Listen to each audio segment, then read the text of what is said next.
L'aquarelle est belle, mais je ne suis pas l'auteur. L'artiste est Philippe Daniel, qui a aussi dessiné les croquis que nous verrons tout au long de ce diaporama. Notre histoire pourrait commencer en 600 avant notre ère, quand les Grecs viennent fonder Massalia sur le littoral provençal.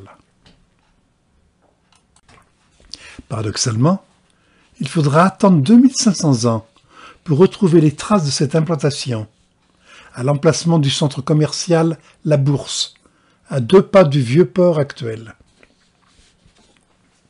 Il faut noter que ce n'est pas la première trace de vie à Marseille, puisque les archéologues ont retrouvé, lors du creusement du tunnel de la gare Saint-Charles, un habitat de terre crue datant du néolithique ancien, soit 5600 ans avant notre ère. Marseille a donc près de 8000 ans d'ancienneté et est de ce fait la plus vieille ville de France. En 1967 donc, ont été mis au jour les vestiges du port grec, avec notamment sa muraille du IIIe siècle avant Jésus-Christ. Plusieurs nécropoles grecques ou romaines ont été dégagées, regroupant plus de 600 tombes, ainsi qu'un aqueduc romain et de nombreuses ruines médiévales. Pour en revenir aux Grecs, la légende raconte que Gyptis, la fille du roi des Ségobriges, lors d'un banquet, délaisse ses prétendants gaulois et offre la coupe nuptiale au prince grec Protis, à qui son beau-père offre l'emplacement pour créer la nouvelle ville. Ce territoire s'appelait la Maison des Saliens, ou Massalia, qui donnera Marseille. Les Romains disaient Massilia, d'où les 2 orthographes fréquemment utilisées dans les textes. Nous verrons plus loin que les relations réelles entre les Grecs et les tribus celto-ligures n'ont peut-être pas été toujours aussi idylliques que le suggère la légende de Gyptis et Protis. Les Grecs de Marseille ont installé leur comptoir à cet endroit car leurs activités sont essentiellement des relations commerciales entre les cités helléniques et les populations locales. Leurs voisins sont des peuples issus de la rencontre des Celtes gaulois et des Ligures. Ils forment la fédération des Saliens, ou Saluviens, dont le territoire s'étend du Rhône jusqu'au massif des Maures. Ce territoire recoupe grosso modo les départements actuels des Bouches-du-Rhône, du sud du Vaucluse, des Alpes de Haute-Provence et du Var. La fédération des Saliens se forma vers le IIIe siècle avant notre ère et créa les centres urbains de Roquepertuze, près du village de Velot, et d'Entremont, près d'Aix-en-Provence. Disons tout de suite que le nom d'Entremont est récent, Intermontes, et qu'on ne connaît pas sa dénomination à l'époque antique. Précisons que la fameuse loi salique, qui dès le XIVe siècle interdit aux femmes de coiffer la couronne de France, ne vient pas de ces Saliens-là, mais d'un peuple franc du nord de la France dont sont issus Mérovée et Clovis. Cette photo aérienne montre l'emplacement de l'oppidum près de la route d'Aix à Puricard et à 2 pas de la voie rapide. On voit qu'une faible partie de la ville a été mise au jour. Située sur un plateau à 367 mètres d'altitude, surplombant la vallée de l'Arc de 200 mètres, l'oppidum, qui est un village perché fortifié, est de forme triangulaire. Il est composé d'une ville haute, habitat 1, construite à partir de 190 avant notre ère, qui occupait environ 1 hectare. Un demi-siècle plus tard, la ville fut agrandie vers le nord par la construction de la ville basse, l'habitat 2, et atteignit une surface de 3,5 hectares. L'oppidum fut découvert en 1817 grâce à la mise au jour fortuite de blocs sculptés représentant des têtes de guerriers. En 1943, l'armée allemande établit un camp à cet endroit et fit creuser une citerne dont les travaux exhumèrent des fragments de sculptures. Dès 1963, Fernand Benoît entreprit les premières fouilles systématiques. Le site fut acheté par l'État en 1980 et classé monument historique. Cette diapositive montre l'état actuel des fouilles. Seul un tiers de l'oppidum est dégagé. Entremont est une véritable ville gauloise, plus fruste que les constructions gréco-romaines datant de la même époque. Marseille, Arles, Nîmes. Néanmoins, vu le plan d'urbanisme et la taille de cette ville, certains pensent qu'il s'agissait probablement de la capitale des Saliens. Une table d'orientation sur la partie est de l'oppidum montre la vue extraordinaire qu'avaient les Saliens sur les vallées alentours. Les collines, les montagnes. L'oppidum s'avérait être une place forte, remarquable, contrôlant les voies de passage entre Marseille et les Alpes par la trouée de la Durance. La table d'orientation figure au numéro 5 de ce plan.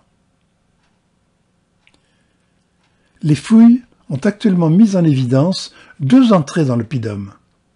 Une porte sud-ouest très ruinée et non visible par le public, et une poterne, qui est une petite porte dérobée dans la muraille de l'enceinte fortifiée, sur le flanc est.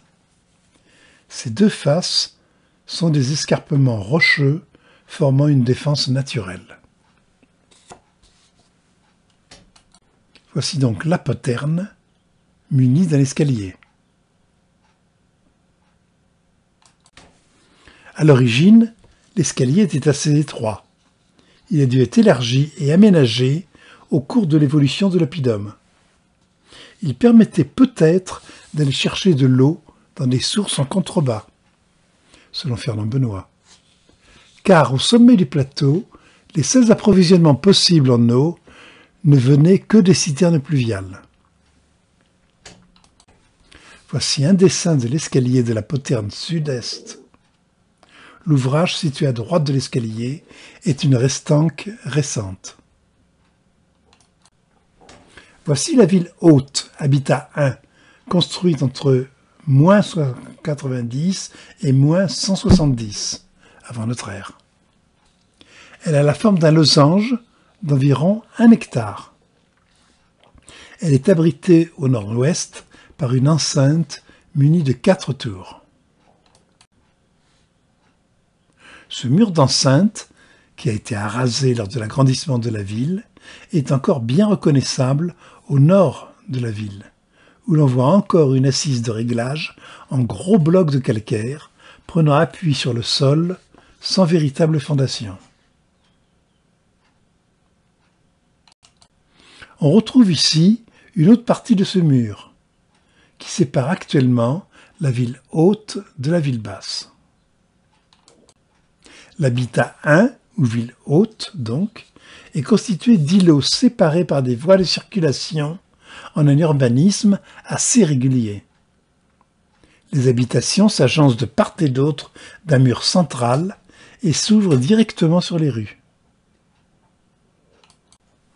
Les salles faisaient entre 13 et 15 mètres carrés. Elles servaient sans doute d'habitation et d'entrepôt. La zone fouillée ne comporte aucune place ni aucune grande construction pouvant être interprétée comme résidence royale. On peut imaginer comment les habitants de la ville haute vivaient dans des surfaces aussi restreintes. Une habitation située près du rempart 1 de la ville montre un départ d'escalier extérieur. Voici un croquis montrant l'état des ruines actuelles. On ne sait pas très bien si cet escalier desservait la tour numéro 3 ou la maison située à gauche.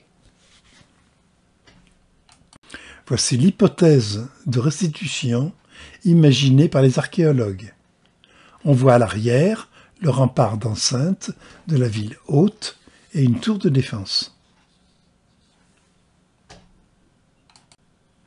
Au nord de ce rempart s'étend la ville basse, où Habitat II. Elle couvre 2,5 hectares, mais seule une petite partie est actuellement fouillée. Elle est protégée au nord par un rempart beaucoup plus conséquent. C'est l'enceinte 2. Ce rempart nord existe encore sur 380 mètres de longueur, 3,25 mètres d'épaisseur. La muraille était à double parement avec blocage de terre. Il devait mesurer environ 6 ou 7 mètres de hauteur. Il était renfoncé de nombreuses tours pouvant monter jusqu'à 8 ou 9 mètres. Les bastions étaient distants d'environ 20 mètres. Voici un croquis de ce rempart. La muraille est traversée par endroits par des égouts drainant les eaux pluviales vers l'extérieur de la cité. Une autre de ces canalisations de drainage. Encore une autre. Nous allons à présent visiter la ville basse. Ville basse dont voici un aperçu. L'urbanisme est moins régulier que celui de la ville haute. Les angles des maisons sont curvilignes pour permettre le passage des chars. Les habitations comportent parfois plusieurs pièces, assez grandes, dont certaines étaient des ateliers. On ne trouve pas le plan des maisons grecques organisées autour d'une cour. Ce n'est encore qu'une juxtaposition de cellules. Devant le rempart de la ville haute arasée dans les années moins 150, a été aménagée une rue beaucoup plus large, qu'on dénomme la voie royale, la voie sacrée. À l'extrémité nord de cette rue, à gauche, se trouve un atelier où sont alignés des fours peut-être utilisés pour des activités de métallurgie. Voici l'ensemble de ces fours, dont subsistent les alandiers. Ce sont des foyers à la base du four qui fournissent les calories. Et on voit la base des chambres de chauffe. Une vue des 3 fours. Le détail d'un four. Et le croquis de ces 3 fours. Un autre petit four est accolé à cette installation, dont la chambre de chauffe, en forme d'abside, est construite en débris de dolium. On a avancé l'hypothèse d'une fonderie de plomb, car une plaque de 100 kg de plomb a été trouvée à proximité. Divers produits de métallurgie ont été trouvés à Entremont et sont actuellement exposés au musée Granet à Aix. Ce sont des outils de fer, des haches, des pinces, faucilles, des clous, herminettes, marteaux, pointes de flèche, couteaux, ciseaux à bois, et des objets en plomb qui ne figurent pas sur cette photo. Des poids, rondelles, agrafes, balles de fronde, etc. On a également retrouvé des objets de bronze, cympulum pour peser le vin, des boucles, des agrafes. Et aussi des bijoux, en argent ou en or, des fibules, des boucles d'oreilles, des anneaux, des bagues, des chevalières, etc.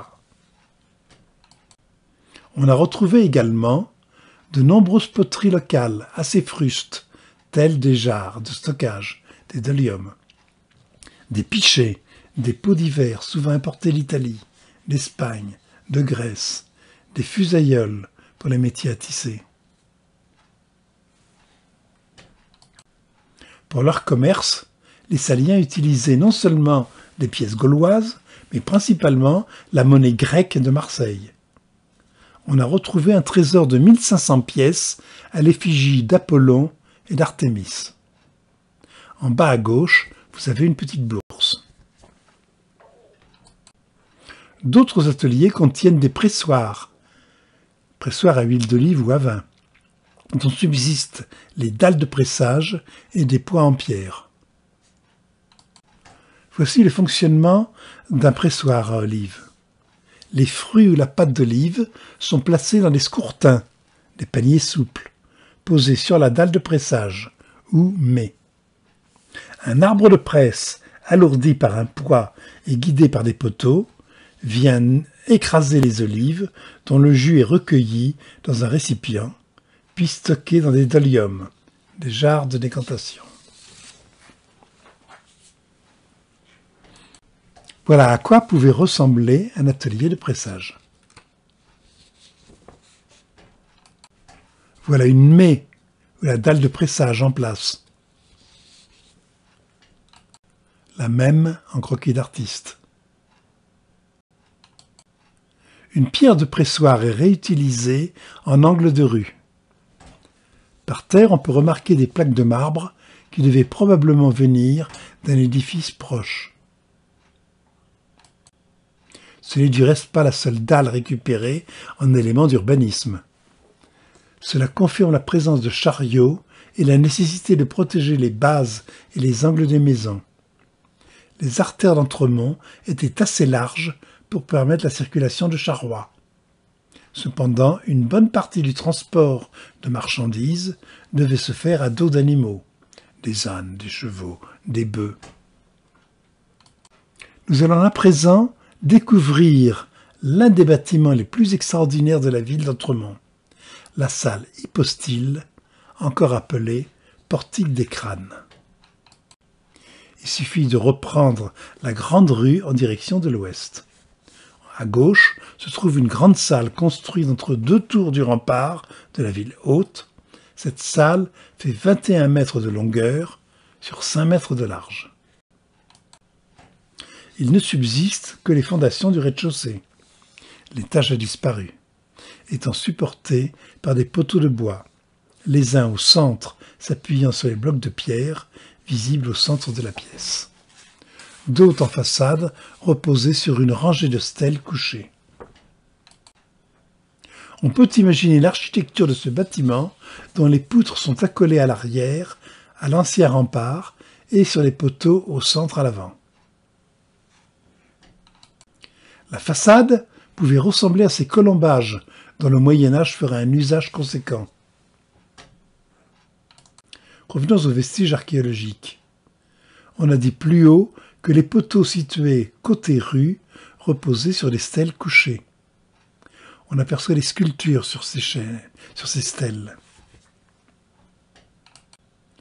Sur l'une des pierres est bien gravé un serpent en relief. Sur une autre sont représentées 12 têtes. Ces têtes ne sont bien visibles que le soir au soleil couchant. Encore les têtes, à l'autre extrémité de la stèle. Cette stèle aux 12 têtes est réemployée dans la construction du portique au crâne. Elle était à l'origine dressée verticalement dans un lieu sacré qui n'a pas encore été identifié. Elle mesure 2,58 m de hauteur. Elle représente 12 têtes gravées, dont l'une à l'envers. Plus étrange encore, contre le mur du fond court une banquette faite aussi de stèles couchées, dont l'une montre une cavité destinée à recevoir une tête humaine coupée. De plus, les fouilleurs ont découvert au pied de ce portique une vingtaine de crânes humains, certains encore traversés par le clou qui les fixait sur un poteau. L'ostéologie montre que les crânes appartenaient à de jeunes adultes et que l'accrochage a été effectué peu de temps après la mort. Cet édifice était donc un lieu d'exposition de têtes coupées. Cette pratique est attestée par les historiens antiques à propos de tous les Celtes. Strabon écrit « Ils coupaient la tête de leurs ennemis et les exposaient chez eux comme trophée ». Quant aux stèles, elles pourraient provenir d'un sanctuaire antérieur à la création de l'oppidum. D'autres fragments de stèles sont réutilisés dans toute la cité comme matériaux de construction. Voici donc une reconstitution de cette voie avec à droite la salle hypostyle. Les détails de la fouille permettent d'imaginer la vie au cours du IIe siècle avant notre ère. L'alimentation tout d'abord. On a retrouvé ces fragments de dolium qui servaient à stocker les céréales. Une stèle montre des épis qui le confirment. Nous avons déjà parlé de l'huile d'olive et du vin, d'origine locale ou d'importation de Grèce ou d'Italie. Les fouilles ont livré également de nombreux ossements d'animaux provenant des reliefs de repas. Les porcs représentent 44% de la viande. Ils sont abattus jeunes. On trouve ensuite des moutons, 40%, des petits bœufs, 10%, et peu de gibier, n'en déplaise à Obélix. On peut déduire les structures de la société à partir de la statuaire. On a retrouvé de nombreuses statues à Entremont qui sont visibles au musée Granet à Aix-en-Provence. Ces sculptures datent des IIIe et IIe siècles avant notre ère. À l'origine, elles étaient peintes, mais les couleurs ont disparu, presque complètement, surtout après le lavage efficace des premiers fouilleurs. On trouve tout d'abord des représentations d'hommes de haut rang social. C'est une aristocratie équestre et guerrière. Les textes concernant les Saliens nous apprennent qu'ils étaient dirigés par un basileus, ou chef royal, entouré d'un conseil, le Dunastae. On a peu de traces de ces rois. On sait que d'après la légende grecque, la princesse Gyptis était la fille du roi Nanos. C'est le roi Teutomalos qui règne au moment de la prise de la ville par le consul Sextius. Curieusement, on n'a pas encore retrouvé la trace d'un palais ou d'un siège de gouvernement, à moins que la salle hypostyle n'ait eu également cette fonction. Puis, 2/3 de l'oppidum restent encore à fouiller. Parmi les nombreuses têtes figurent des soldats casqués, mais aussi des aristocrates.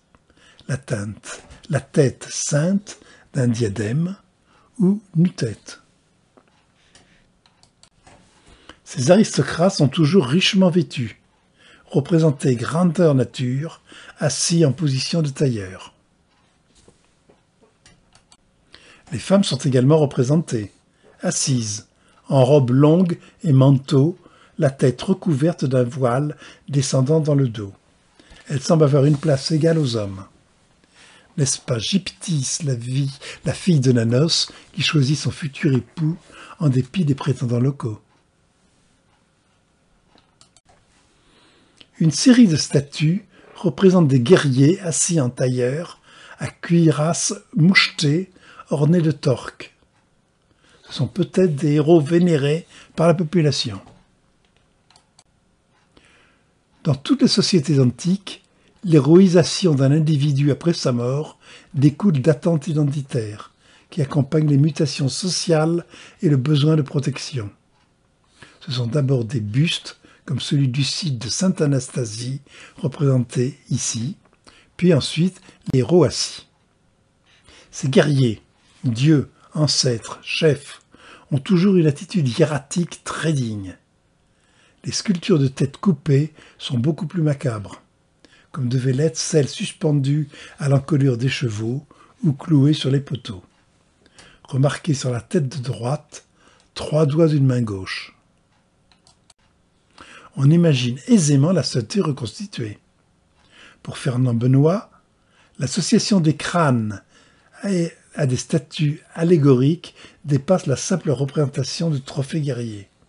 Il y voit un caractère rituel et mythique où sont associées la notion de protection de la société, de la mort et de l'au-delà.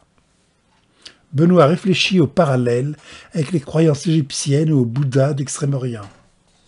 On peut rêver en l'absence de texte des preuves datant de cette époque. Ces héros assis sont omniprésents dans l'art gaulois du sud de la France. Cette magnifique statue a été retrouvée à Glanum. Celle-ci était à Roquepertuse, non loin d'Entremont, près du village actuel de Vélo. Un autre guerrier splendide. C'est également à Roquepertuse qu'ont été trouvées ces sculptures remarquables dont l'une figure un symbole bicéphale appelé à tort Hermès, qui est exposé à présent à Marseille au musée de la Vieille Charité. On y trouve également un oiseau ou une stèle représentant des protomées de chevaux stylisés. Ces œuvres montrent l'originalité et la richesse d'un art celte qui, très différent des figurations gréco-romaines, n'a rien de primitif. Des bas-reliefs représentent des scènes religieuses. On voit ici une femme apportant un lièvre en offrande à on ne sait quelle divinité, à moins qu'il s'agisse d'une activité divinatoire. Ce vase à libation ou cratère suggère des cérémonies collectives rituelles. À ce point du récit, vous devez vous poser une question. Pourquoi avoir débuté ce diaporama par l'évocation des Grecs de Marseille? Était-on hors sujet? Eh bien non, car on se doute bien qu'ils avaient des relations moins idylliques avec leurs voisins saliens, que voulait bien nous le faire croire la légende de la belle Gyptis et son grec Protis. Marseille a continué à se développer et à s'enrichir, soulevant la convoitise des Gaulois alentours.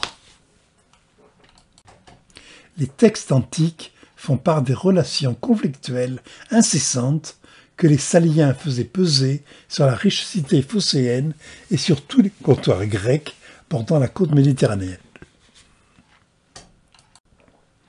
Les comptoirs se sont développés sur tout le littoral, dont certains donneront les villes actuelles d'Empuria, d'Agde, de Marseille et bien sûr de Brusque, d'Hyères, d'Antibes, de Nice, etc.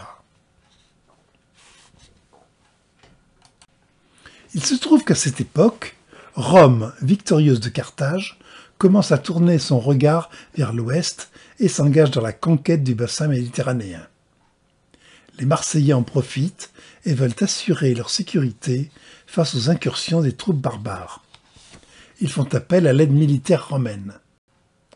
En moins 125, les troupes du consul Fulvius Flaccus viennent à la rescousse sans réussir à soumettre les Saliens. Entremont est assiégé. Cette illustration, qui représente le siège d'Alésia, suggère la triste fin qui menace l'oppidum. On imagine cependant que les Gaulois ne se sont pas laissés prendre sans combattre. Mais Gaius Sextius écrase les Saliens en moins 123. Une partie de l'armée gauloise réussit à s'échapper avec son roi Teutomalos vers le nord chez les Allobroges d'Isère. Sextius rase l'oppidum, vend ses habitants aux enchères. Toutefois, 900 personnes sont graciées à la demande d'un certain Craton qui se fit reconnaître comme ami des Romains. La collaboration n'est pas une invention récente.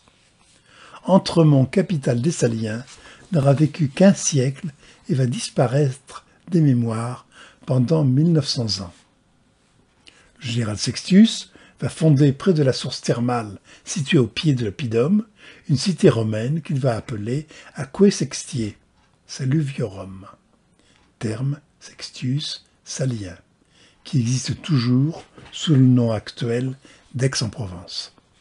C'est la première fondation romaine sur le territoire gaulois.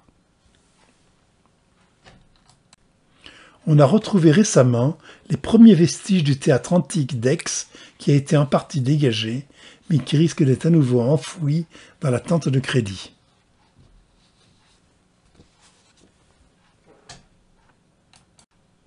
Cette première conquête va autoriser les Romains à continuer leur œuvre, dite pacificatrice, et s'engager dans la guerre des Gaules, décrite par César. En moins d'un siècle, l'armée romaine va conquérir tout le pays. En 50 avant Jésus-Christ, toute la Gaule est sous occupation romaine. Toute? Non. Mais j'arrête là, car on est déjà dans une autre histoire.